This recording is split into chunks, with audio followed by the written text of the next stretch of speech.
Boa noite, amados irmãos. Estamos aqui para dar continuidade à nossa matéria de Antigo Testamento. Já a aula anterior nós falamos sobre introdução ao Antigo Testamento. Hoje nós vamos continuar com introdução do Antigo Testamento, ok? Antes de entrarmos no assunto da aula, eu quero rapidamente citar um texto bíblico. Lembrando que Provérbios, nos seus primeiros capítulos, ele fala muito a respeito de sabedoria. Aliás, uma coisa bastante interessante é que aqui nós vemos o ajuntamento de três palavras: sabedoria, conhecimento e inteligência. Cada uma delas com o seu significado específico, no entanto, elas andam de mãos dadas. Mas aqui no capítulo 3, versículos 19 até 24, eu gostaria de compartilhar com vocês. Diz assim: O Senhor com sabedoria fundou a terra, com inteligência estabeleceu os céus, e pelo seu conhecimento os abismos se rompem e as nuvens destilam orvalho. Filho meu, não se apartem essas coisas dos teus olhos, guarda a verdadeira sabedoria e o bom siso, porque serão vida para a tua alma e adorno ao seu pescoço. Então andarás seguro no teu caminho e não tropeçarás o teu pé. Quando te deitares, não temerás, deitar-te-ás e o teu sono será suave. Ok. Aqui fala da verdadeira sabedoria, que obviamente a verdadeira sabedoria é temer a Deus, conhecer e temer os seus princípios, andar nos caminhos de Deus. Essa é a verdadeira sabedoria, aquela que é duradoura para toda a eternidade. E mais uma vez eu quero parabenizar cada um de vocês que tem dedicado esse tempo de estudo, porque vocês estão acumulando para vocês tesouros inextinguíveis, que vão durar para toda a eternidade. Conhecimento de Deus. Conhecimento que vai aumentar no coração de vocês a fé, vai aumentar o fervor, vai aumentar o temor do Senhor, que é o princípio de toda a sabedoria. Que Deus os abençoe ricamente. Vamos então continuar a aula. Eu pensei em fazer rapidamente um resumo do que nós vimos na semana passada. E nós iniciamos falando a respeito da grandeza de Deus. Um Deus tão grande que tem domínio sobre todas as coisas, que Ele faz todas as coisas, e nós comentamos na aula passada, Ele tem todas as estrelas na palma da sua mão, define o caminho delas e também chama cada uma delas por seu nome. Um Deus tão grande como esse, como é que nós podemos conhecê-lo? A única forma que nós podemos conhecer a Deus é através da revelação. Ou seja, aquilo que o próprio Deus se permite ser conhecido. E então nós vimos que revelação ela acontece de três formas bem distintas. Em primeiro, a geral, através da natureza e também através da consciência, onde as pessoas, mesmo não tendo contato com a palavra de Deus, elas podem chegar ao conhecimento, ao entendimento de que existe um Deus, e eles têm normas já implícitas no seu próprio coração a respeito de o que é certo e o que é errado, né? Então, não é necessário que uma pessoa conheça a Bíblia para saber que mentira é mentira, que assassinato é assassinato e assim por diante, né? Roubo é roubo e assim por diante. Isso é a consciência, já é natural do ser humano. Essa é a revelação geral. Depois nós temos a revelação especial, que está diretamente relacionada à Bíblia, ou aquilo que Deus discursou a seu respeito, que Ele ensinou a seu respeito, e isso acontece de duas formas diferentes também. O próprio discurso, o Deus falando, tanto verbal, como por sonho, ou visão, ou instrução, e também as suas realizações, o seu mover na história. Essa é a revelação especial. E nós temos a revelação plena, que é Jesus Cristo, o cumprimento de toda a revelação de Deus. Aí nós falamos sobre que a Bíblia é o nosso único ponto de contato com Deus. A única maneira de você conhecer algo de Deus é por intermédio da palavra. Por que é necessária a comunicação bíblica? Então nós lembramos que no Jardim do Éden o homem conhecia a Deus, pessoalmente ele não tinha carência de conhecimento, mas com a queda ele foi separado de Deus e junto com isso um abismo de conhecimento. Então, a partir daí, o homem só pode conhecer a Deus por intermédio da revelação. Quando nós falamos de revelação, nós temos que pensar que o homem caiu tanto em conhecimento, caiu tanto em afastamento de Deus e do mundo espiritual, da vida eterna, que nessa distância tão grande, Deus precisava se revelar ao homem numa linguagem que fosse compreensível por ele. E então, aí como tem essa figura aí, um pai, quando vai conversar com um filho pequeno, ele precisa se abaixar e conversar na linguagem do filho, para que o filho possa entender. Assim, Deus, quando ele vai se revelar a nós, ele usa a nossa linguagem, ele usa a linguagem humana. Ou seja, ele usa homens, ele usa pessoas, ele usa a história humana, com todas as suas limitações e erros.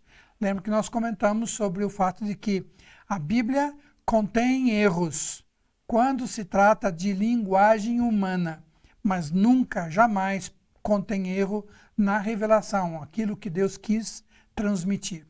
É como um pai que vai falar com a criança e ele usa um vocabulário errado ou um vocabulário muito simples para que o filho possa compreender o que ele está querendo transmitir. Então, nisso aí nós vamos ver várias coisas, como, por exemplo, as individualidades do autor, o idioma, no caso hebraico e aramaico, no Velho Testamento, e assim por diante. Nós vimos também que a revelação consiste em Deus falar quem Ele é, Deus falar a respeito das coisas espirituais e da eternidade, coisas que ficou distante do conhecimento do homem, e também quem é o próprio homem, ou seja, eu e você vamos conhecer a nossa natureza como ela de fato é, olhando para a Bíblia. Aí nós vimos também que essa revelação ela é progressiva. A queda de Adão foi tão grande que a partir daí, até chegarmos a algum conhecimento de Deus, isso precisou ser cumulativo, ou seja, assim como uma criança que vai ter que aprender a falar, vai ter que aprender a andar, depois vai começar no prézinho, vai para a escola, aprender a falar a escrever as primeiras letras e assim por diante, até ser formado em alguma profissão, alguma especialidade, né? Assim, também a humanidade com relação à revelação. Ela precisou ser gradativa. Falamos, inclusive, algumas sequências a respeito dessa revelação, como, por exemplo, você vai olhando os textos mais antigos da Bíblia, você vai perceber que o conceito de vida após morte ainda não era muito bem elaborado na mente de muitos, né? Isso foi evoluindo ao longo do tempo, à medida que os profetas foram recebendo revelações e assim por diante. Ainda citei para vocês que mesmo nos tempos de Jesus havia ainda muitos que não criam na vida após a morte, como no caso os saduceus, né? Ok. Nós falamos sobre o objetivo principal da revelação, que é restabelecer a comunhão de Deus com o homem. Quando nós falamos a respeito disso, nós mencionamos de que a Bíblia é a verdade de Deus, mas não é toda a verdade de Deus. A Bíblia se concentra em falar a verdade de Deus concernente ao objetivo da Bíblia, que é a nossa restauração com Ele, de comunhão com Ele. Ok? Então, outras milhares de verdades de Deus que não dizem respeito a esse propósito, elas não estão descritas aí na Bíblia, né? Citamos alguns exemplos também a respeito disso. Falamos também que na Bíblia há palavras condutoras. Palavras condutoras que elas vão mostrando essa linha de pensamento central que existe na Bíblia. Então, desde Gênesis até Apocalipse, nós vamos ver uma mesma linha de pensamento, sempre um mesmo propósito, que vai trilhando desde as primeiras páginas de Gênesis até o final no Apocalipse, tudo apontando para uma mesma direção, a reconciliação do homem com Deus. Ok. Nós falamos também sobre inspiração. Então, como acontece? Se Deus quer usar a linguagem humana, e Deus usou homens para escrever a Bíblia, então o Espírito Santo, ele agiu sobre a vida do escritor, de forma que, à medida que ele está escrevendo o texto, aquilo que ele está escrevendo vai refletir a revelação que Deus planejou. Então, o escritor, sabendo que estava sendo usado por Deus ou não, mas de qualquer forma a soberania de Deus prevalecia e o Espírito Santo conduzia a história, a situação, de forma que o escritor escrevia exatamente aquilo que Deus queria que fosse escrito. Ou seja, a revelação foi colocada através dessa instrumentalidade humana. Aí nós vimos que a revelação, ou melhor, a inspiração, ela acontece de 3 formas. Mecânica, que é ditado; dinâmica, quando Deus de alguma forma prepara o escritor antecipadamente; e orgânica, que é simplesmente pela soberania de Deus, Deus manifestando seu controle com ou sem o conhecimento do escritor. Ok?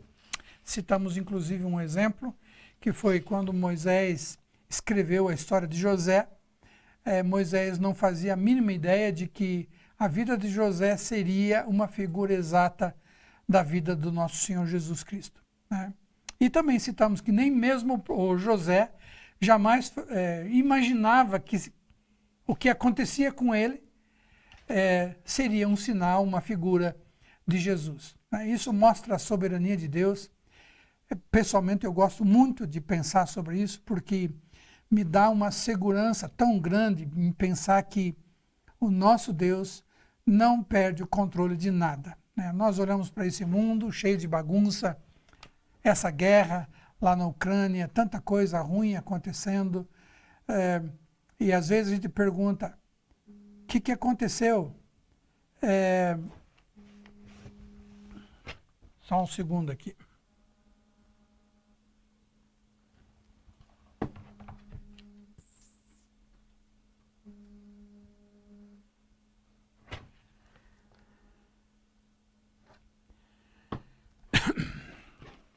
Alguém resolveu ligar para mim justamente agora.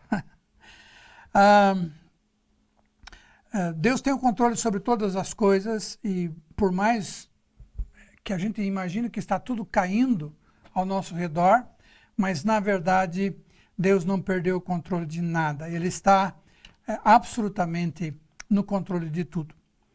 Ok, passando um pouco à frente, nós vimos a respeito de que alguns imaginam, por conta dessa questão de que Deus usou homens, eles afirmam que a Bíblia não é a revelação de Deus, mas a Bíblia contém a revelação de Deus. Isso é um pensamento perigoso, falso, mentiroso, porque a própria Bíblia se revela ao contrário, dizendo que toda palavra é inspirada pelo Espírito Santo, né? E quando as pessoas tentam separar dessa forma, dizendo isso é inspirado, aquilo não é inspirado, então, na verdade, eles estão fracionando a Bíblia e cada um vai ter o direito de escolher aquilo que ele considera como inspiração e outra não, né? Então, é um pensamento perigoso. Graças a Deus, o nosso entendimento é que toda a Bíblia é a palavra de Deus, né? E eu acredito que se você não pensa assim, talvez você nem deveria estar fazendo esse seminário. Nós somos aqueles que creem que a palavra é completamente inspirada por Deus, desde a primeira página até a última, Isso é o que Deus quis escrever a respeito de si, a respeito de nós, a respeito da eternidade.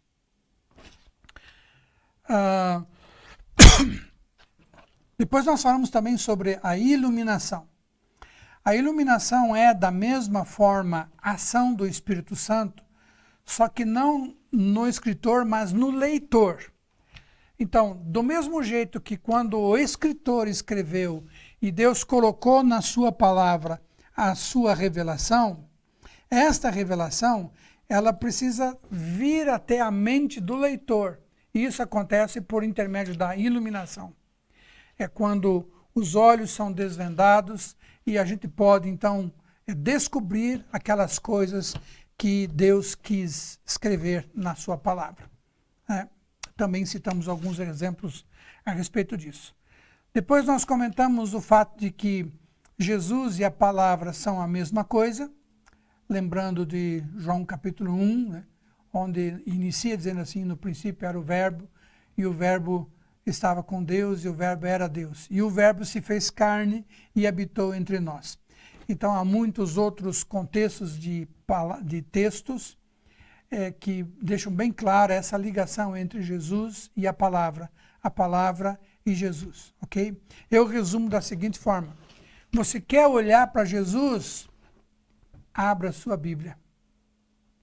Você quer abraçar Jesus? Abrace o que essa Bíblia te apresenta. Jesus e a palavra são exatamente a mesma coisa. Então é aqui que você vai conhecer Jesus, é aqui que você vai ver Jesus, é por intermédio dessa palavra que ele vai falar ao seu coração, é por intermédio dessa palavra que ele vai colocar o caráter dele dentro de você. Então lembre sempre disso, Jesus e a palavra são a mesma coisa. Aí uma outra coisa que nós comentamos foi a respeito da formação. Existe um termo que sempre que for falado você precisa lembrar, que é autógrafos originais. O que são os autógrafos originais? Autógrafos originais são aqueles textos que saíram do punho do próprio autor. É o primeiro texto, que depois foi copiado, e copiado, e copiado, e copiado, e chegou até nós. Ok? Mas aquele primeiro texto, então, quando Moisés resolveu escrever o que hoje nós conhecemos como Gênesis, com certeza ele não escreveu imaginando que seria assim, ele começou aos poucos escrevendo vários pedaços de papiro ou de couro, ele começou a fazer um rascunho sobre a história do povo, que acabou sendo ajuntado e se transformou no livro de Gênesis. Ok, então esses primeiros manuscritos, esses primeiros rascunhos que Moisés começou a escrever, esses são chamados escritos originais. Obviamente que não existe mais nenhum deles. Já se corromperam pelo tanto tempo.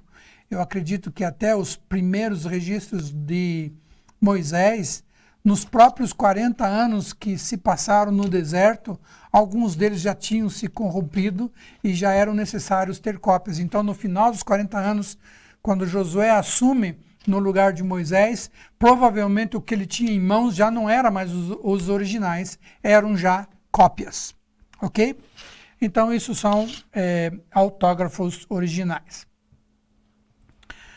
E aí nós precisamos falar também sobre transmissão, nós já havíamos falado.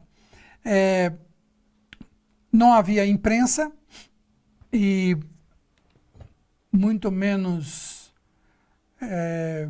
as mídias que nós temos hoje. Então era necessário que esses textos que se corrompiam com o tempo, eles precisavam ser reescritos. E então iniciou-se o trabalho aí dos copistas, né, que são muitas vezes citados na Bíblia. São homens que tinham a responsabilidade de fazer cópias, e alguns deles viviam exatamente para isso, simplesmente para ficar copiando textos, ok? Essa transmissão também é bom a gente lembrar que ela aconteceu debaixo do cuidado de Deus, para que não houvesse contaminação do conteúdo. Lembra que eu falei para vocês sobre aquela brincadeirinha do telefone sem fio? Uma roda de pessoas, quando o primeiro ali, ele recebe no ouvido uma pequena história, e aí ele tem que reproduzir essa história para o segundo, e assim por diante. Quando você chega no último, ele vai falar publicamente a história, e você vai perceber que a história mudou toda. Infelizmente, os críticos, os ateus, aqueles que condenam a Bíblia, não querem aceitá-la, eles usam esse argumento, dizendo, olha, de tantas cópias que houve ao longo do tempo, o texto não é mais original. Esse é o argumento dos ateus. Ok, mas aí nós vimos que o cuidado do Espírito Santo fez com que alguns detalhes fossem observados de forma que essas traduções ou essas cópias fossem fiéis. Uma é o alto nível de conservadorismo do povo judeu. Eu citei alguns exemplos para vocês, por exemplo, toda nação que for colocada fora do seu território e separado, até a terceira geração já perdeu os costumes. Mas Israel foram esparramados várias vezes. Primeiro pela Assíria, o povo de Israel, o Reino do Norte. Depois Judá, pela Babilônia. Depois por Roma, nos tempos 70 anos depois de Jesus. E depois desse tempo eles ficaram 1.400 e alguma coisa anos esparramados entre as nações. Foram muitas gerações e, no entanto, eles mantiveram totalmente a sua língua e a sua cultura, inclusive com individualidades de cada uma das 12 tribos de Israel. Então, eles são um povo realmente especial e único. Além disso, outras coisas como o zelo. Lembra que eu falei para vocês, cada vez que eles iam escrever o nome Yahvé ou Elohim, eles faziam todo um ritual para poder escrever aquela palavra, depois continuavam o texto. E outras coisas que eu comentei, que são coisas que ajudaram para que esses textos fossem fidedignos até agora. Daí eu mencionei também o fato de alinhamentos. Quando a prefeitura vai colocar os postes numa rua, ou alguém vai colocar uma cerca numa fazenda, ele usa uma técnica que é alinhamento dos palanques, né? Para ter certeza que aquilo está em linha reta. E aí eu comentei com vocês sobre as muitas traduções em português, as muitas traduções em português de vários períodos, as muitas traduções em português comparados com as muitas traduções em todas as outras línguas, e também com textos mais antigos, arqueológicos, e por fim, um presente de Deus que ele deixou nos manuscritos de Qumran, 2 lâminas para frente. Os manuscritos de Qumran, lembra que nós falamos sobre isso? Como Deus havia deixado esse tesouro escondido, esses manuscritos eles foram escondidos nessa caverna, que está ali na primeira foto ali.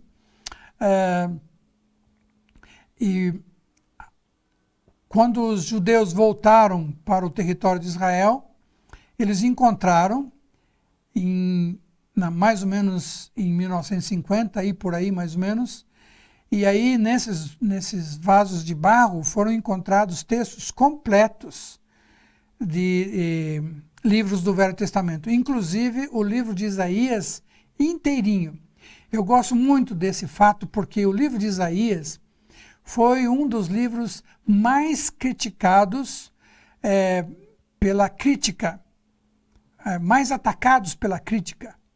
Os ateus, as pessoas que querem destruir a autoridade da Bíblia, atacaram muito, dizendo que o livro de Isaías não era autêntico, especialmente por causa das profecias exatas, ditas a respeito de Jesus 700 anos antes de Jesus ter nascido, no entanto com tanta perfeição. Então as pessoas não acreditavam e diziam, o livro de Isaías é uma farsa. Isso foi escrito depois que aconteceu e foi atribuído a Isaías lá atrás. Mas de repente aparece um texto desse, do período aproximadamente 150 a 200 anos antes de Jesus.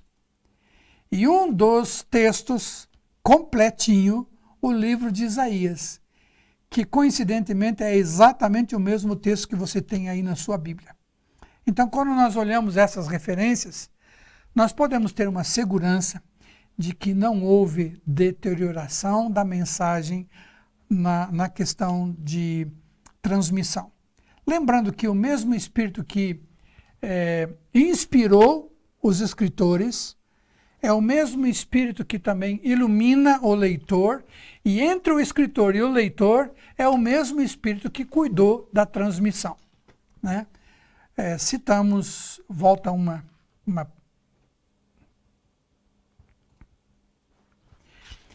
citamos entre um dos cuidados especiais de Deus a formação desse povo, Israel, cujas tradições, o estilo, hábitos com relação à música, que quando nós falarmos no livro de Salmos, em algum momento aí para frente na nossa escola, vocês vão ver alguns detalhes muito importantes a respeito disso, mas o povo judeu é o povo mais musical que já houve na face da terra.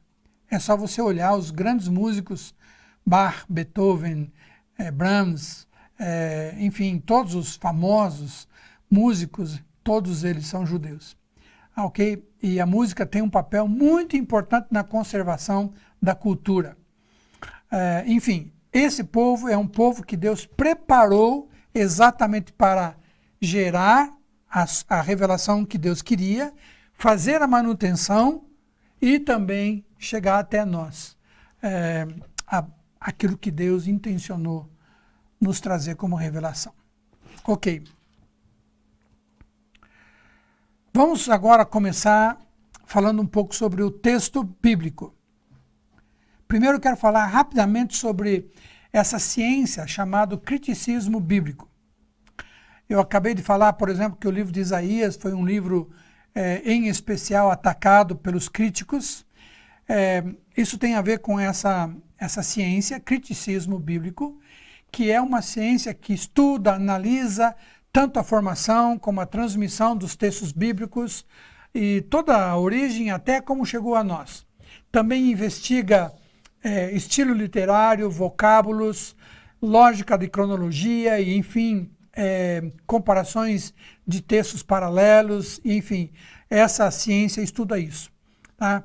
E essa ciência ela é usada tanto por aqueles que querem defender a Bíblia, como também por aqueles que querem atacar. Então, a ciência em si, ela é neutra e ela pode ser tanto usada por críticos que querem desfazer a Bíblia, como defensores da Bíblia. Ok? Então, quando você ouvir sobre criticismo bíblico, trata-se dessa ciência. Então, existe uma ciência que estuda detalhes, morfologia de textos, enfim, todas essas coisas, até mesmo detalhes de arqueologia que comprovam um texto escrito e assim por diante, ok? Isso é criticismo bíblico.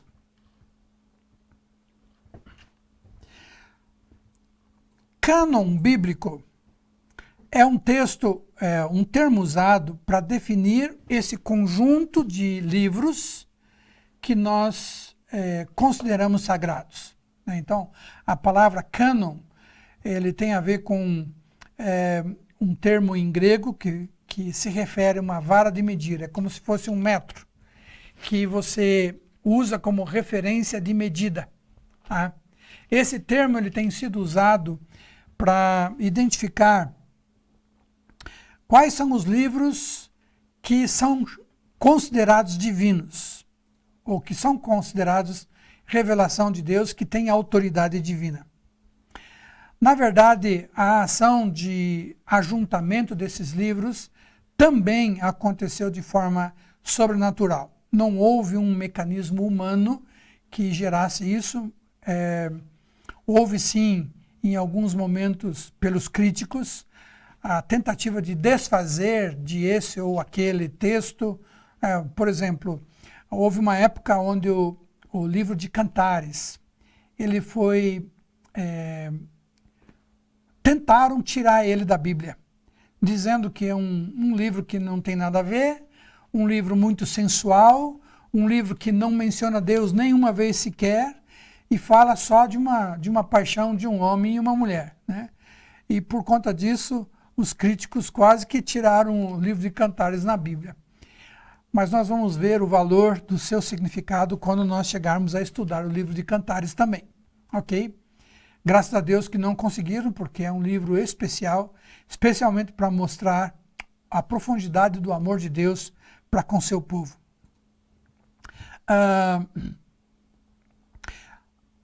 À medida que os escritos surgiram, havia uma coisa natural que dava a eles autoridade. Então vamos começar. Os primeiros 5 livros que foram escritos são justamente os que nós vamos começar a estudar a partir da semana que vem, Gênesis, Êxodo, Levítico, Número e Deuteronômio. São escritos de Moisés. Com muita facilidade, esses livros alcançaram autoridade porque foi o grande Moisés quem escreveu. Mas não só isso, o próprio Josué, que sucedeu Moisés, logo no início da sua liderança sobre o povo, ele recebe da parte de Deus uma palavra específica. Não se aparte desses livros, mas medita neles de dia e de noite, né? Então, tanto Deus dá um empurrãozinho nesse sentido, mas a própria fama de Moisés já ajudou muito, né? Todo mundo tinha um apreço muito grande, eles veneravam de uma forma muito significativa a pessoa de Moisés, e obviamente que esse texto ganhou essa autoridade por aí. Obviamente depois Josué, e depois Samuel, e assim por diante, tanto a personalidade do autor, quanto um impulsionar do Espírito Santo, fazendo com que o povo fosse reconhecendo aqueles livros, assim se formou o cânon do Velho Testamento. A história do Novo Testamento já vai um pouquinho mais adiante, mas nós vamos se deter ao Velho Testamento, ok? A forma como esses livros eles eram agrupados, ele também só chegou nessa formação que nós conhecemos hoje, nesse tipo de distribuição que você tem aí na sua Bíblia, só nos anos 150 até 200 anos antes de Cristo, aproximadamente, né? Ou de 200 anos de Cristo até 150, aproximadamente. Nesse período aí é que essa formação que você conhece, que está aí na tua Bíblia, ela foi estabelecida. Até aí, então, houveram, pensando, não existia um livro assim como você tem. Existiam, na verdade, os rolos. E esses rolos, muitas vezes, eles estavam ordenados de formas diferentes, ok? Até mesmo cada um dos livros, eles, por muito tempo, eles não eram um agrupamento fechado. Por exemplo, o livro de Gênesis, desde o capítulo 1 até o capítulo tal lá. Aliás, um detalhe, versículos e capítulos, isso aqui foi um acréscimo que foi colocado aí depois dos anos 1400, depois de Jesus, e que foram colocados para ajudar o estudo e a compreensão da Bíblia. Até então, era o texto corrido, né? Até se você lembrar, por exemplo, em Lucas, capítulo 4, depois que Jesus foi tentado no deserto, ele chegou numa sinagoga e o texto diz assim: entregaram para Jesus o livro de Isaías. E ele leu na parte onde estava escrito: e o Espírito Santo está sobre mim, e tal, tal, tal. Né? Eles não usaram o versículo tal, o capítulo tal, porque não existia. Isso foi colocado depois, ok? Os próprios livros, eles foram montados. Então, como eu citei, Moisés, quando ele escreveu a história do povo de Israel, ele não escreveu isso num conjunto todo. Ele foi escrevendo, à medida que ia passando o tempo, ele ia lembrando, ele ia juntando informações, ele foi agregando isso e foi colocando em ordem, até que chegou um certo momento onde isso foi ajustado e fechado num bloco. E então passou a ser chamado de Gênesis, o livro dos começos, ok? A gente vai falar um pouquinho mais isso na semana que vem, quando falarmos sobre Gênesis. Mas dessa forma, então, que os livros começaram a receber essa autoridade. Em primeiro lugar, por uma ação do Espírito Santo. E em segundo lugar, pelo próprio carisma, pela própria autoridade do seu autor. Ok? O que também nós precisamos entender é que, enquanto acontece a história de Israel, obviamente ninguém seria ignorante de pensar diferente. Obviamente que não eram só os livros bíblicos que foram escritos. Na verdade, houve uma infinidade muito grande de vários outros textos. Esses são chamados de escritos extra-bíblicos. São milhares, são centenas. Muitos deles, inclusive, citados pela própria Bíblia. Né? Muitos deles citados pela própria Bíblia. Então aqui você tem uma lista, por exemplo, o livro das guerras do Senhor, que é citada lá em Números 21:14. O livro dos justos, citado em Josué 10:13 e também em 2 Samuel 1:18. O livro de Jazar, que é em 2 Samuel 1:18. Algumas vezes é diferença de tradução. Livro dos justos e livro de Jazar, no entendimento de alguns, seria o mesmo livro. Tem os livros dos Atos de Salomão, lá citado em 1 Reis 11:41. Existe o livro das Crônicas de Judá, citado 18 vezes na Bíblia. E outro, Crônicas de Israel, citado 15 vezes na Bíblia. E assim por diante, outros indescritível número de escritos extra-bíblicos que eram produzidos o tempo todo. Né? Até mesmo se você ler um pouquinho da história de Salomão, você vai perceber que Salomão escreveu muitos outros livros. Ele não escreveu só alguns salmos, cantares, provérbios e eclesiastes. Ele escreveu muitas outras coisas, inclusive algumas coisas sobre biologia, sobre botânica, sobre fauna. Ele escreveu várias outras coisas sobre governos e assim por diante. Então, ele era um escritor de muitos livros. Apenas alguns foram reconhecidos como canônicos e vieram fazer parte da nossa Bíblia. Ok? Então, isso são extras bíblicos. É bom a gente sempre ter em mente de que, durante toda a história, eram escritos muitos livros. Alguns deles recebiam uma autorização especial, canônica, e eram, então, separados pelo próprio Deus para fazer a composição do que hoje nós temos como a revelação de Deus. Ok? Isso é importante a gente saber porque aí tem um outro tema que nós vamos falar agora, que é os escritos apócrifos. O que são os escritos apócrifos?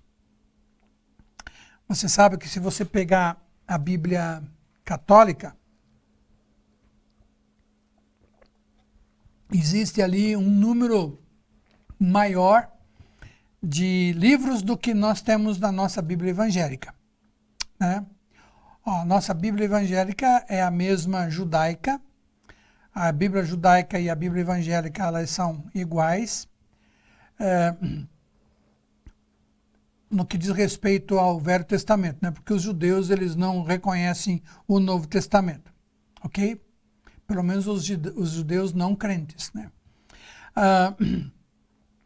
O que são os livros apócrifos? Em primeiro lugar, essa palavra, apócrifos. Apo, de fora, crifos, escritos. Escritos de fora.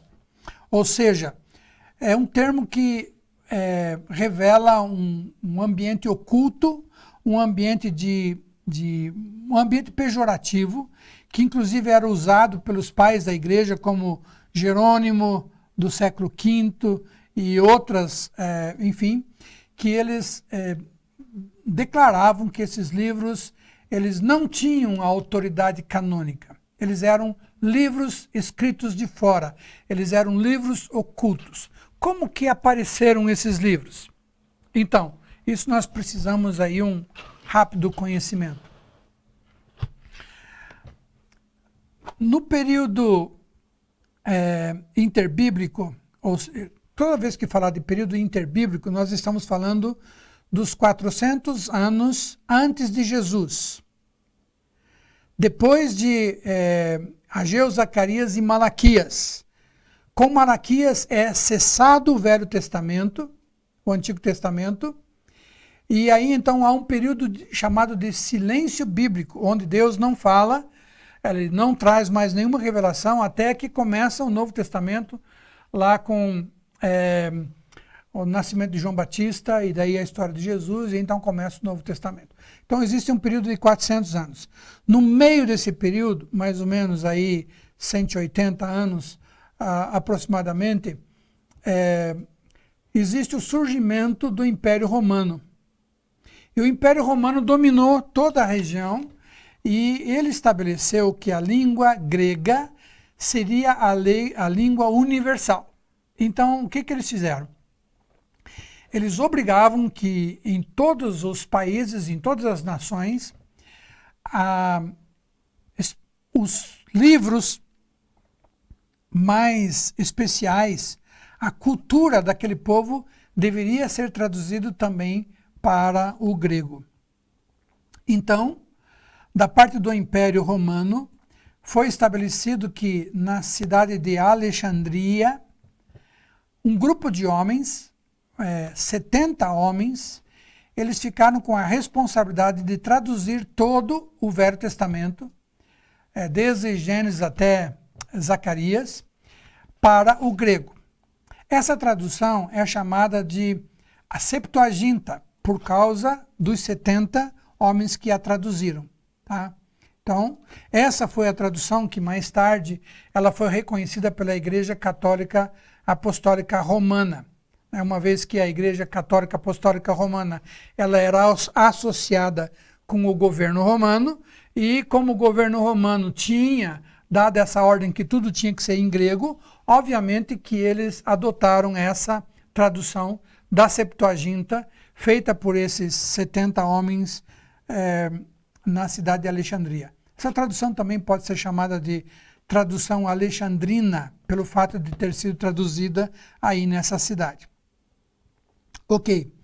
Quando esses 70 homens, eles terminaram de escrever o Velho Testamento até Zacarias, mas se você lembrar, Zacarias escreveu esse livro 400 anos antes de Jesus. Passaram-se mais 200 e poucos anos, aí então aconteceu essa tradução de Alexandria, Septuaginta. O que acontece? Esses homens, quando eles perceberam que tem um vácuo de 200 anos aqui, que não tinha história, o que eles resolveram? Eles resolveram pegar alguns desses livros não canônicos, esses livros extra-bíblicos, que falavam um pouco sobre a história dos judeus, e eles traduziram também. E aí o que aconteceu é que esses livros, eles foram colocados juntos, não dentro, mas juntos do conteúdo do Antigo Testamento. Por isso, apócrifos, escritos de fora. Ok? Aí, a partir daí, então, nós tínhamos duas traduções. A tradução judaica, em hebraico, onde terminava com Zacarias, e nós tínhamos a tradução Septuaginta, que além de Zacarias, aí tinha mais alguns outros livros, que são esses chamados apócrifos. Mais tarde, lá no tempo de 300 anos depois de Cristo, quando o Império Romano finalmente faz uma associação com a Igreja, através de Constantino, então ficou óbvio que para eles iam usar essa tradução que já estava em grego. Portanto, eles passaram a usar essa tradução que junto trazia esses livros escritos de fora, apócrifos. E eles passaram a usar essa tradução até que no ano de 1545, veja só, 1545, finalmente, no Concílio de Trento, isso, Concílio de Trento, 1545, a Igreja Católica resolveu reconhecer esses livros como também canônicos. Então, a partir de 1545, ou seja, apenas um pouco menos de 500 anos atrás, a Igreja Católica reconheceu esses livros como parte da Bíblia. Antes, até eles mesmos chamavam livros de fora. Ok?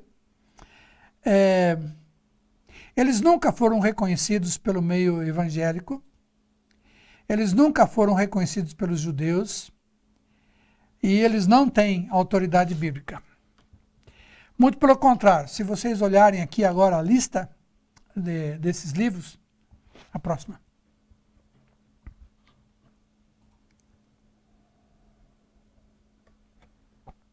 Vocês vão ver, então ali tem o livro de Tobias, Judite, o livro de Esther já existe, está na nossa Bíblia também, só que foi feita uma adição, um complemento do livro de Esther.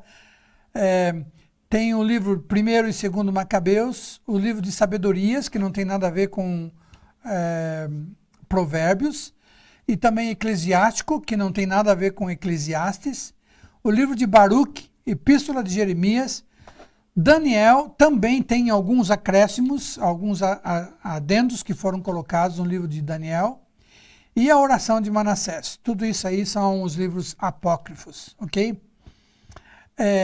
Eles são a origem de todos os desvios teológicos que a Igreja Católica possui, como, por exemplo, oração por mortos, salvação por meio de obras, a ideia do purgatório, uma situação onde os anjos mentem e usam artifícios de mentira para fazer o serviço de Deus, o uso de mandingas, amuletos e assim por diante, várias outras coisas que são originários. A ascensão de Maria, por exemplo, são pensamentos que foram retirados desses livros, ok? Um detalhe que eu gostaria de falar sobre os livros apócrifos é o seguinte: eles não têm autoridade bíblica nenhuma, eles não têm autoridade canônica, eles não são a revelação de Deus, e eles são um perigo no sentido que, se você reconhecer a autoridade neles, você fatalmente vai acabar sendo contaminado com alguma doutrina errada, como aconteceu, infelizmente, no meio católico. Ok? Aí, porém, são livros especiais para falar um pouquinho sobre a história do povo judeu nesse período de silêncio. Como Zacarias foi o último escritor do Antigo Testamento, e daí se passaram 400 anos, durante todo esse período existe um vácuo de informação. Mas se você estudar, por exemplo, o livro de Tobias, 1º e 2º Macabeus, Judite, Baruque, você vai encontrar aí um punhado de informações históricas que vão dar um entendimento de como funcionava o povo de Israel, o povo judeu, nesse período aí dos 400 anos de intervalo bíblico, ok? Então, um conselho que eu dou, estude, leia uma vez, porém, sempre com o cuidado de que não são livros com autoridade bíblica, eles não são revelação, ok? E, enfim, nós temos a lista do cânon, o cânon reconhecido judaico-cristão, né? O Velho Testamento, o Antigo Testamento, ele é dividido em 5 prateleiras. No primeiro nós temos ali o Pentateuco, que é o assunto dessa matéria que nós estamos dando agora. A partir da semana que vem começamos com Gênesis, depois Êxodo, Levítico, Número e Deuteronômio. Essa é a primeira prateleira. A segunda prateleira são 12 livros históricos, começando com Josué, Juízes, Ruth e vai até Esther. Depois nós temos 5 livros poéticos, Jó, Salmos, Provérbios, Eclesiastes e Cantares. Depois 5 que são profetas maiores e 12 profetas menores. Tá? Então, se você olhar as prateleiras, a primeira tem 5, a segunda tem 12, a terceira tem 5, a quarta tem 5 e a última tem 12. Ok?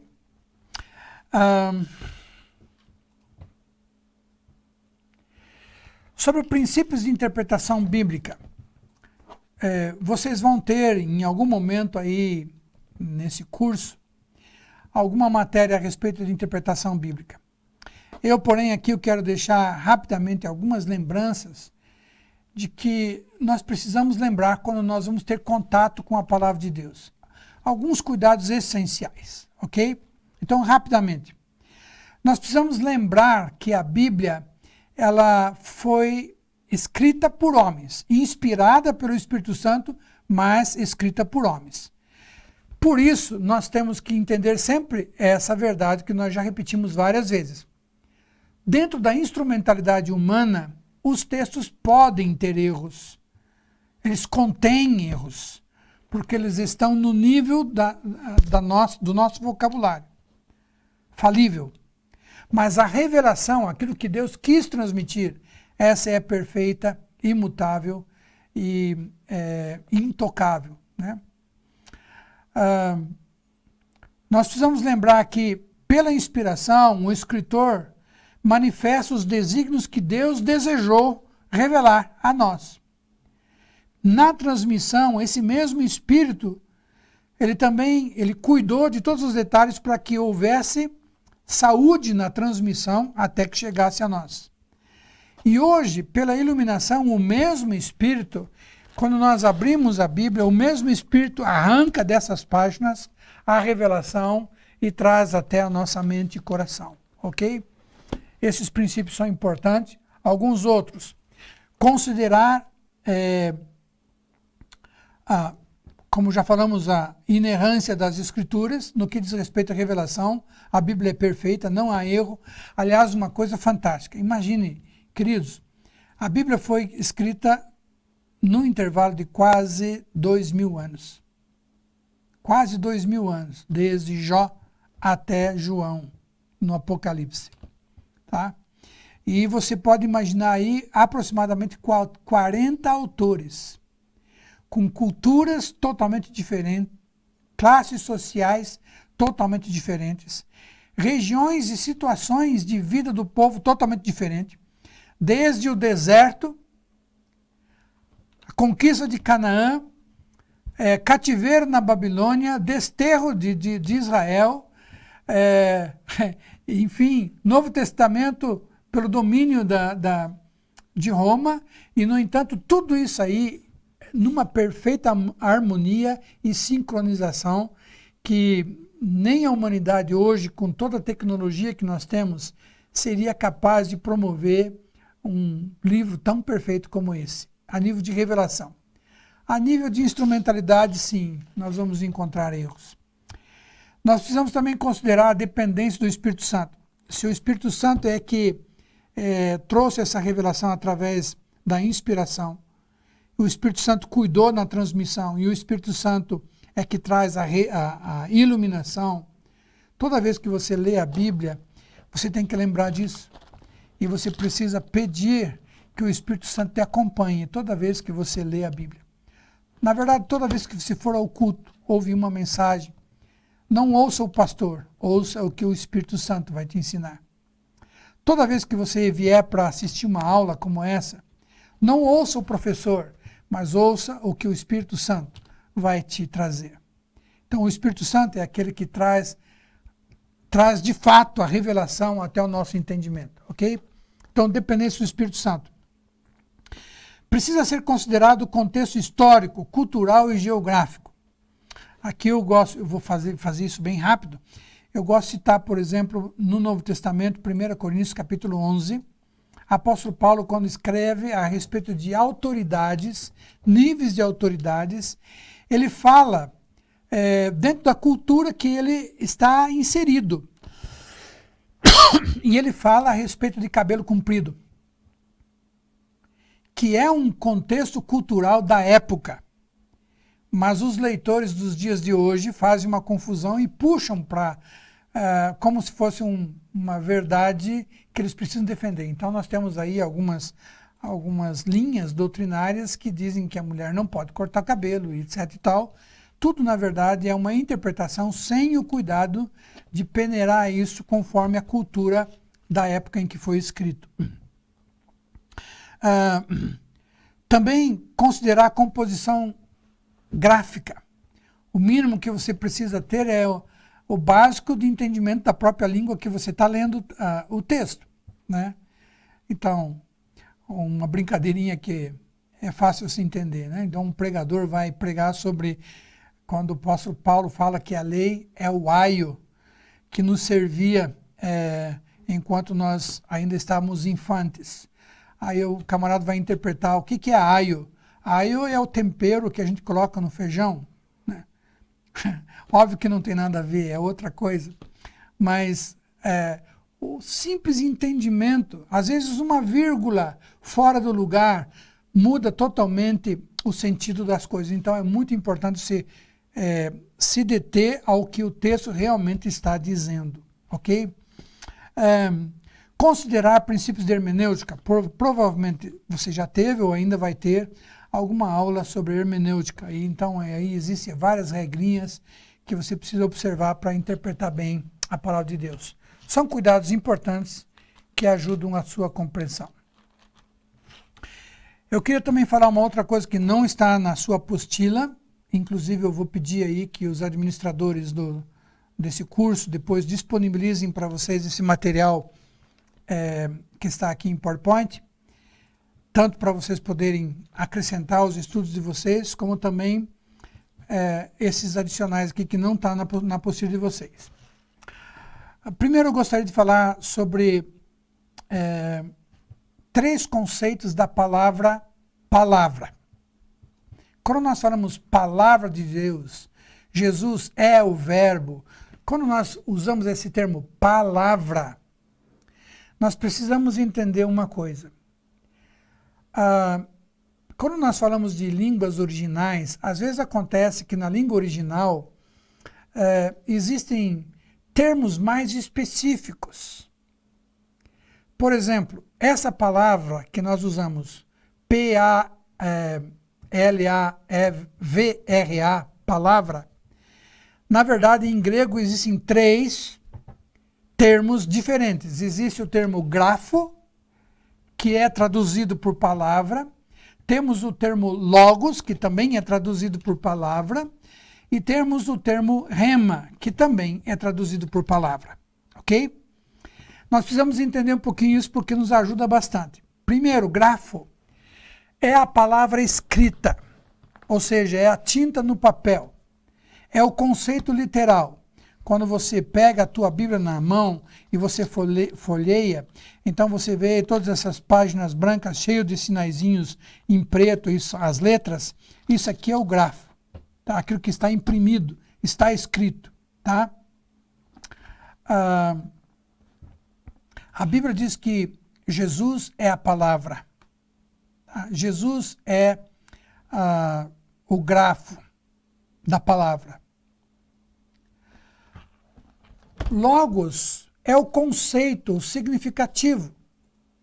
Tá? Por exemplo, cada conjunção de letras, se eu tivesse um quadro branco e escrevesse aí a letra C, a letra a letra S e a letra A, nós temos a palavra casa. Ok?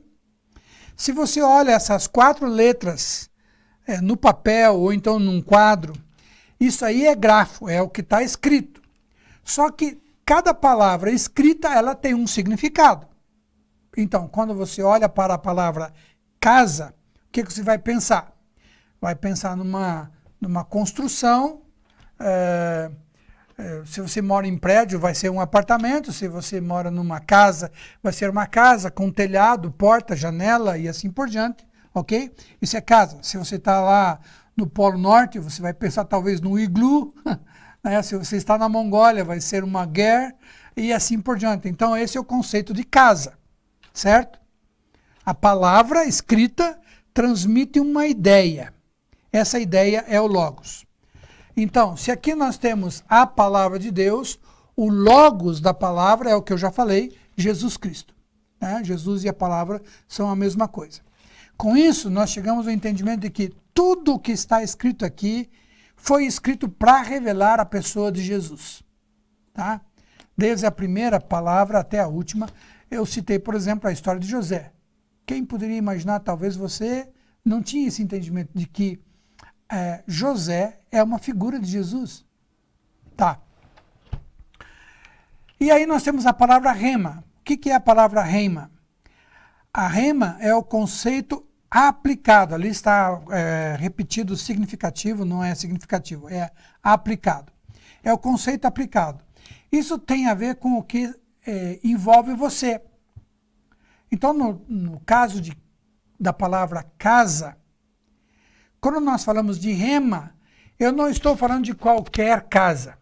Para mim, rema é a minha casa, ali na rua Odete Laura Fugiato, onde está a minha esposa, aguardando eu voltar logo para casa, ok? Essa é a minha casa. Ok, então, se grafo é esta palavra, Logos é a pessoa de Jesus, o que seria rema? Rema é Cristo dentro de mim. Isso é rema. Um outro exemplo. Quando você abre lá em Isaías 53, você vê lá, ele tomou sobre si as nossas dores e enfermidades. Qualquer um de vocês que vai abrir a Bíblia nesse texto vai encontrar essas palavras. Grafo. Qual é o significado? Logos. O significado é o entendimento de que quando Jesus padeceu ali na cruz, ele não padeceu só pelos nossos pecados, mas também pela consequência dos pecados. Ele leva sobre si as nossas dores e enfermidades. Ele pode nos curar. Ok? Isso é Logos. O que é rema? Rema é quando eu e você chegamos ao entendimento de que Jesus não morreu pelas enfermidades, mas morreu pelas minhas enfermidades, pelas minhas dores. Ele me curou. Você percebe a diferença? Amados, isso é uma coisa muito importante. Toda a palavra de Deus, ela foi escrita como grafo, está nas nossas mãos. Toda ela tem um logos, tem uma ideia, que é Jesus Cristo. Mas ela precisa se transformar em rema. Tudo que está escrito aqui é a revelação que Deus escolheu transmitir para você em especial. Talvez você pudesse pegar a sua Bíblia na mão e escrever na capa da Bíblia assim: Carta de Deus para, e aí escreve o seu nome. Porque se você fosse a única pessoa na face da terra, o que Deus escreveria para você para se revelar a você? Exatamente isso aqui. Tá? Então, isso é o entendimento. Toda vez que você pegar a Bíblia, você precisa ter esse conceito. Aqui está a revelação que Deus escolheu transmitir, não para os outros, para mim. Ok? Isso é rema. E mais um outro conceitozinho interessante, até se você me permitiu apresentar por aqui.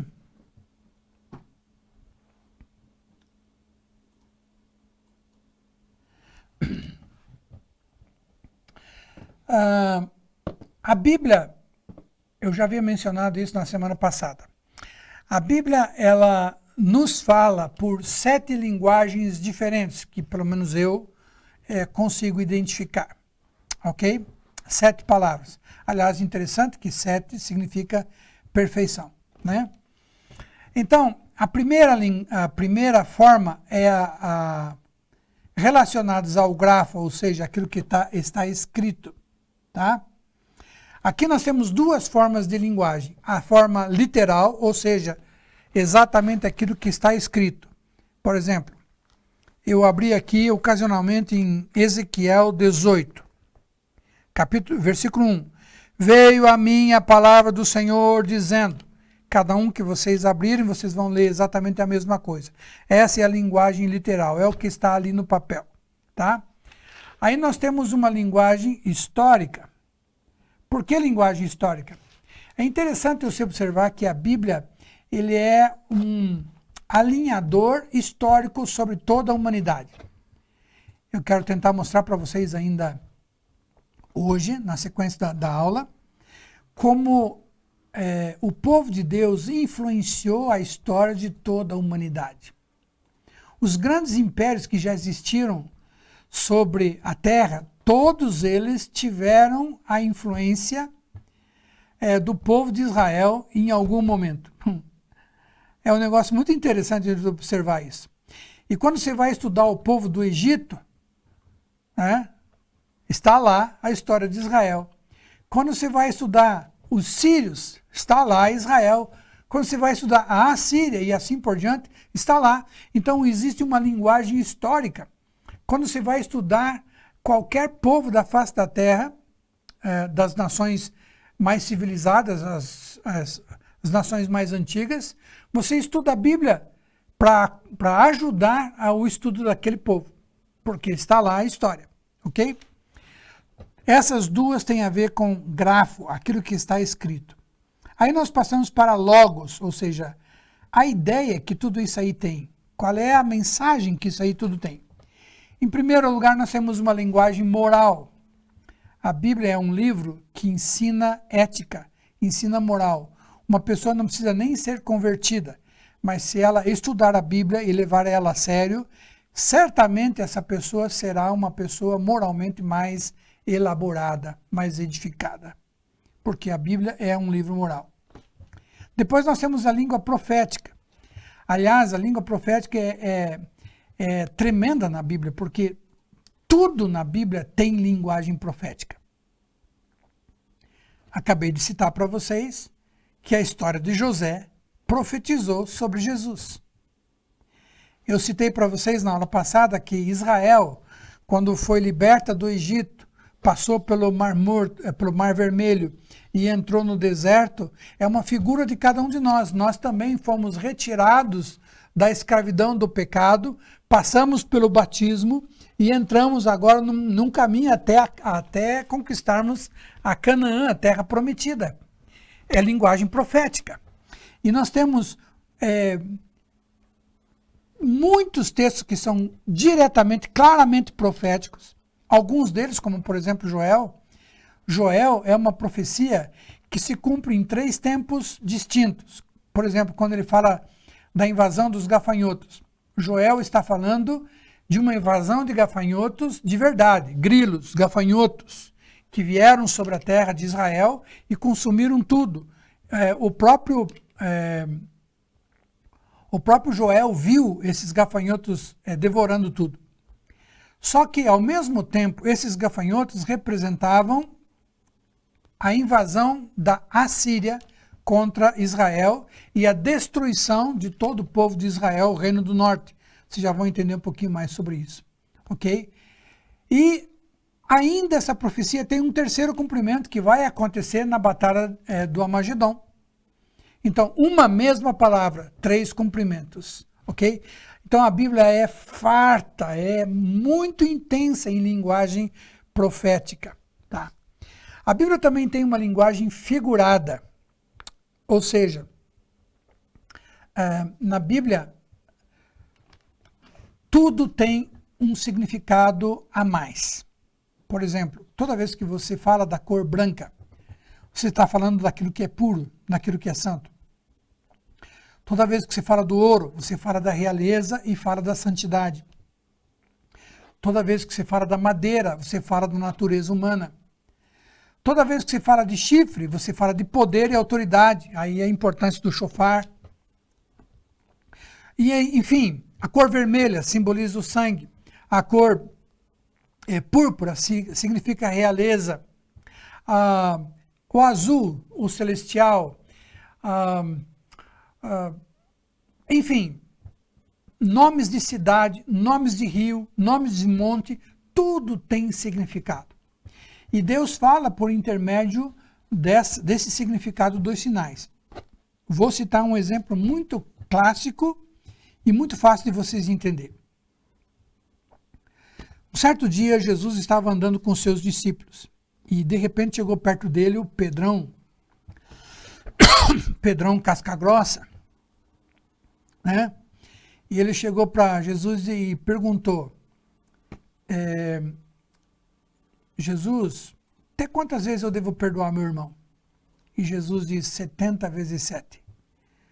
70 vezes 7, se você fizer uma conta, é 490. Será que era isso que Jesus estava dizendo? Olha, você tem que perdoar 490 vezes? E então o Pedro já ia pegar a cadernetinha e começar a contar. Só está faltando mais tanto. Se mais um pouquinho, eu vou puxar a espada aqui, né? Mas não é isso que Jesus disse. Ele disse 70 vezes 7. Se fosse 490, ele podia dizer 490. Por que ele disse 70 vezes 7? Porque 70 representa uma vida inteira. 7 representa perfeição. Então, o que Jesus estava dizendo? É que tem que perdoar perfeitamente a vida inteira. Ok? Ok, e aí, através da linguagem figurada, nós vamos também ter a linguagem interpretativa. Ou seja, com base nessas figuras, você vai olhar um texto que diz uma coisa, tem uma história, pelo aquilo que está escrito, tem uma história, mas pela interpretação você pode ter um outro conceito totalmente diferente, porém intrinsecamente ligados, ok? Bom, com isso aqui nós terminamos, na verdade, essa porção da matéria. Ainda falta eu falar alguma coisa sobre geografia bíblica, que eu vou ter que dar um jeito de falar isso na próxima aula, ok? Acho que seria interessante deixar um tempinho para perguntas ou alguma participação. Alguém tem alguma pergunta?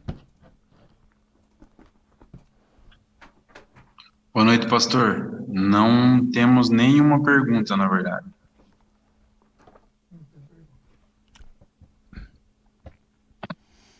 Ok.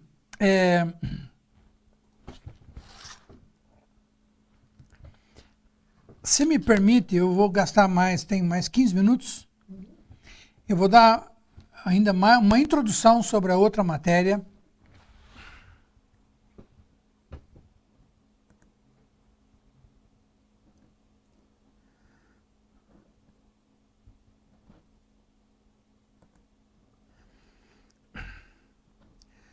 Mapas bíblicos.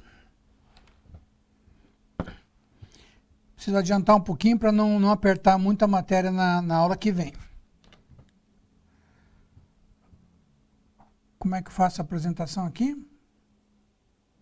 Já está apresentado, né? Já. Ok. Só colocar aqui o apontador.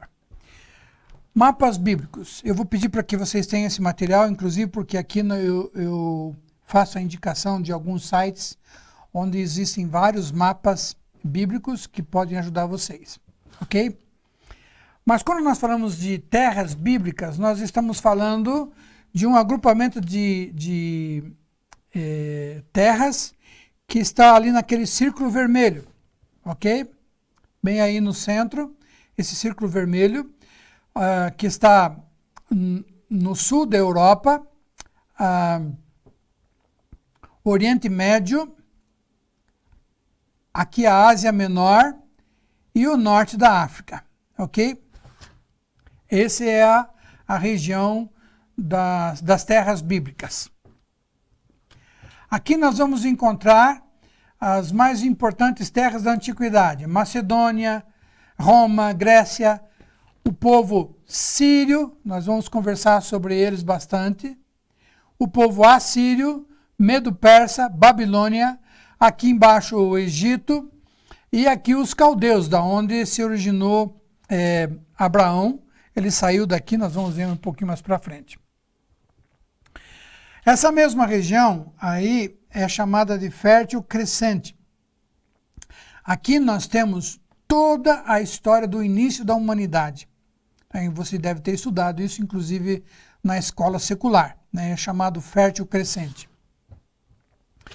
Nessa região aí, nós encontramos o Jardim do Éden.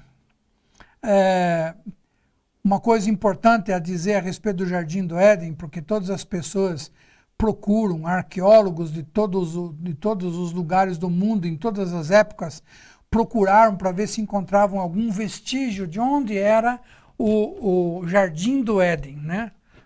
Até o Indiana Jones andou procurando o Jardim do Éden. Na verdade, o Jardim do Éden poderia ser qualquer lugar do planeta Terra onde estivesse Adão. Por quê? Aqui um negócio interessante para você entender.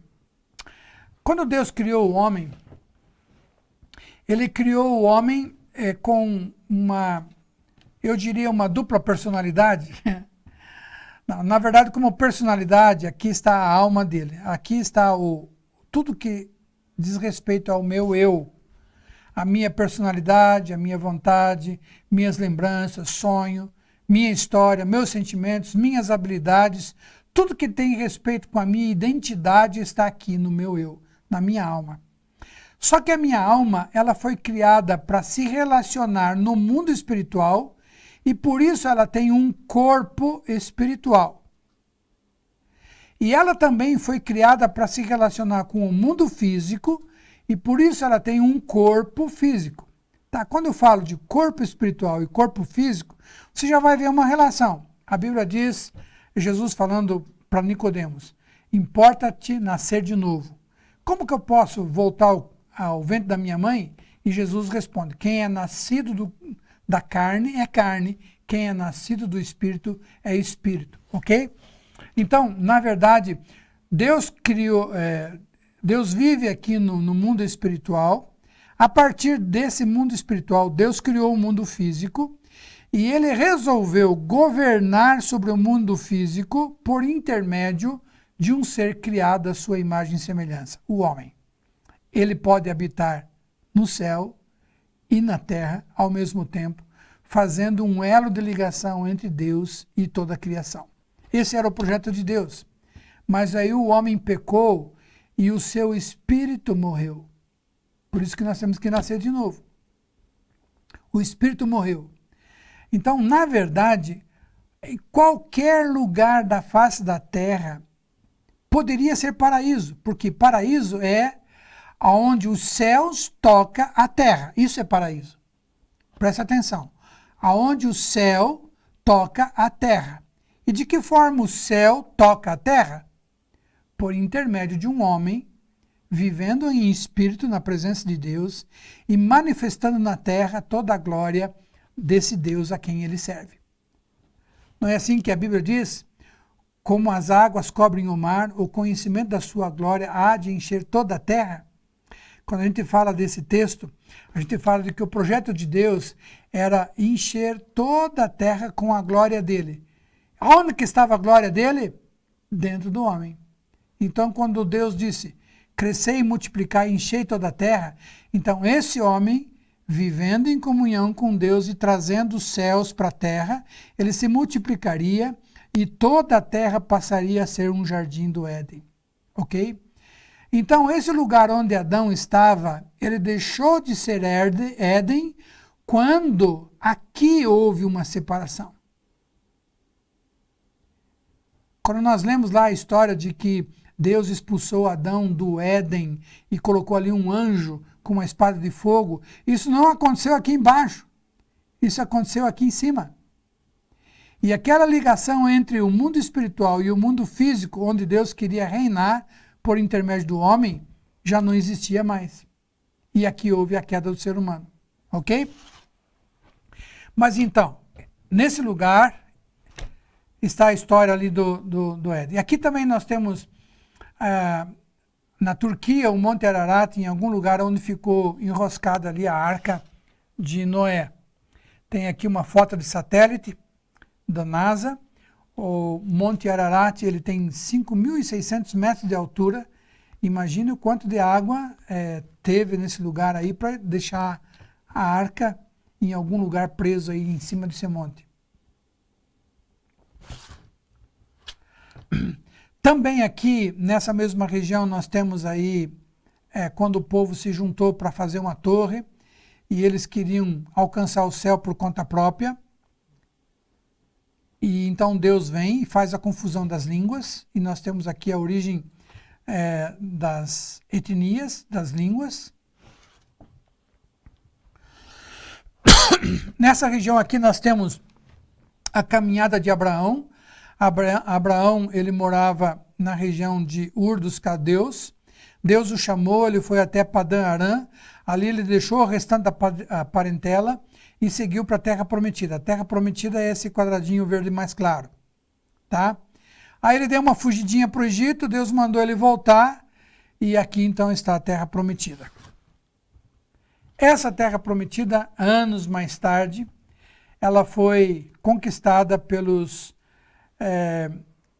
descendentes de Abraão, né, os filhos de Israel. Então aí eles ocuparam essa região. Eu vou adiantando rapidamente aqui algumas coisas. É interessante observar isso aqui. Israel tinha 12 tribos, e as 12 tribos estão aqui: Manassés, Naftali, Zacar, Efraim, Benjamim, Simeão, Aser, Zebulon, Gade, Dan, Ruben e Judá. Judá, uma tribo muito importante, porque daqui veio Jesus, né? E nós temos também a tribo de Levi. Interessante, se você fizer essa soma aqui, vai dar 13 e não 12. Como 13? Então aqui vocês precisam entender o seguinte. Os filhos de Jacó são esses aqui. Lembra que Jacó, ele queria casar com Raquel, mas o sogro enganou ele e no dia das núpcias entregou Lia. Aí ele teve que trabalhar mais 7 anos para poder se casar com Raquel. Então ele tinha Lia e Raquel. A Lia teve, nessa ordem aqui, tá? Ruben, Simeão, Levi, Judá. Já tinha 4 filhos. Aí a Raquel não tinha nenhum até então. Então o que Raquel fez? Entregou a sua serva, Bila, e disse para Jacó: tem filhos com minha serva. E então nasceu Dan e Naftali. Aí a Lia disse assim: já é desse jeito, então eu também vou entregar a minha serva. E da serva Zilpa nasceram Gade e Aser, filhos de Jacó. Depois disso, a Lia voltou a ter filhos e nasceram Isacar e Zebulon. E finalmente, então Raquel conseguiu ter filhos e nasceu José e Benjamim. Agora, se você voltar na anterior, você vai ver que Levi está sobrando aqui. E nós não encontramos José. E no lugar de José, nós encontramos aqui Manassés e Efraim. Como é que aconteceu isso? Isso porque, em primeiro lugar, a tribo de Levi, ela passou a não ser contada entre o povo, porque Deus disse: Levi é a minha porção. Levi não vai ser contada entre a nação, Levi não vão ter herança, porque eu sou a herança da tribo de Levi. Isso tem uma razão específica. Quando nós olharmos lá o livro de Levítico, nós vamos lembrar disso daí, ok? Levi, então, era uma porção especial, não era contada entre a tribo. Então ficou faltando um. José, ele tinha sido vendido pelos irmãos e foi dado como morto. Então Jacó já tinha considerado que José tinha morrido, mas passou anos, de repente os irmãos encontram com José lá no Egito, e José era o governador do Egito. E então José manda o seu pai vir para a terra do Egito e se encontra com ele ali, e ele entrega os seus 2 filhos, Efraim e Manassés, como filhos no lugar dele, que havia, entre aspas, morrido, e agora estava inserido no povo de Israel. Então aí nós temos a inclusão de Efraim e Manassés, que volta a fazer a conta de 12. Aliás, uma coisa interessante, por que 12? Porque 12 é um número simbólico, significa família de Deus. É interessante se você observar que na frente do trono de Deus existem 24 anciões. Por que tem 24 anciões? 12 tribos de Israel e 12 apóstolos.